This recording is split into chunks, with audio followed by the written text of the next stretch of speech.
Well, from speaking out against sexual assault in the military to immigration reform to appearing on Vogue magazine, Congresswoman and combat veteran Tulsi just hit 6 months in office and joins us now. Good morning, Congresswoman. Good morning, Thank you so much for joining us. Thank you.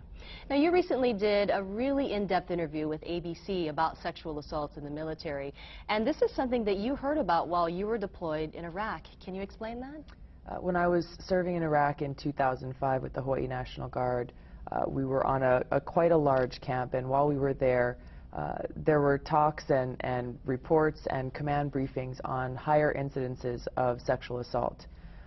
We were given directives like, as female soldiers, we're not allowed to walk anywhere alone, whether it's to the bathroom or to the gym or wherever we had to go on the camp. We had to have a female battle buddy with us. And in addition to the inspectable equipment and items that we had to have with us at all times, like our weapon, ammunition, body armor, helmet, uniform, we were issued rape whistles that we had to carry with us.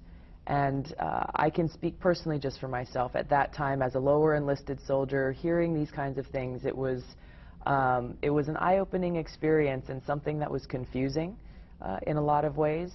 And I think now that we're seeing that the hard data and the numbers, we're seeing what a real problem this actually is. And some of these incidents are now ending up in your office, so you're getting some cases that you're looking at? It's, I think, the silver lining in these terrible numbers and this epidemic of a sexual assault in the military, for me, is that with this raised awareness, I think people are feeling safer and more comfortable coming forward and seeking justice and assistance with their own cases. So within my office here in Hawaii, we have 5 people who've come forward just in the last few weeks requesting help and guidance on how they can seek justice for the incidences and the assaults that they had to endure. And it's important to know that the victims are not only women, right?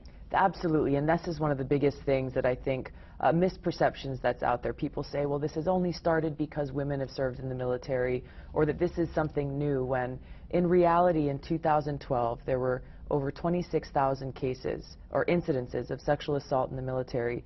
What people don't know is over 53% of those were male victims. So this is not a women's issue. This is an issue that is pervading throughout our military, and one that has to be addressed across the board. Now, we're running out of time, but I know you've been working on immigration reform, and most recently you appeared in Vogue magazine. Really, and we've got some pictures of the magazine. Really quickly, what was it like appearing in this Fashionista's Bible? You know, I got a very strange phone call when I was in D.C. My press secretary came in. She said, Vogue wants to do a story on you. And I was very skeptical.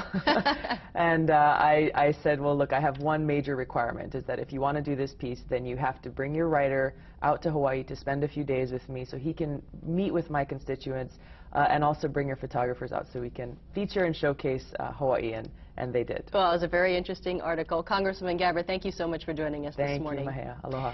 And stick around. We'll be right back after the break. Here's a live look at stocks.